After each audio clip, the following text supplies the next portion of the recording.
DIG اطہر وحید کو نیا chief traffic officer Lahore مقرر کر دیا گیا۔ ہمارے بیورو چیف غلام اکبر بوزدار کی رپورٹ کے مطابق DIG اطہر وحید کا تعلق 30ویں کامن سے ہے۔ انہوں نے 2003 میں بطور ASP police services of Pakistan join کی۔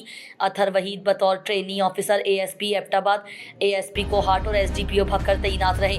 اطہر وحید نے SP سول لائنز و Saddar division Gujranwala, SP Jaranwala, SP mobiles Lahore, SP headquarters Lahore, SP operations Saddar و ماڈل ٹاؤن تعینات رہے۔ Athar Waheed sector commander N5 commandant college national highways and motorways police بھی تعینات رہے۔ انہوں نے بطور district police officer upper Dir اور ڈسٹرکٹ پولیس آفیسر جہلم بھی فرائض سر انجام دیے۔ اطہر وحید نے SSP discipline, SSP admin, director FIA Punjab zone 2 اور FIA اسلام آباد بھی فرائض سر انجام دے چکے ہیں۔ CTO لاہور سے قبل اطہر وحید بطور DIG patrolling and highways police فرائض سر انجام دے رہے تھے۔ DIG اطہر وحید کا شمار انتہائی پروفیشنل اور محنتی افسران میں ہوتا ہے۔ ان کا کہنا تھا کہ ٹریفک فلو میں بہتری، روڈ سیفٹی، ایجوکیشن اور ڈرائیونگ لائسنس کے اصول میں مزید آسانیاں بڑی ترجیحات ہیں۔ پہلے سلام پھر کلام کے اصولوں کو سختی سے اپنایا جائے۔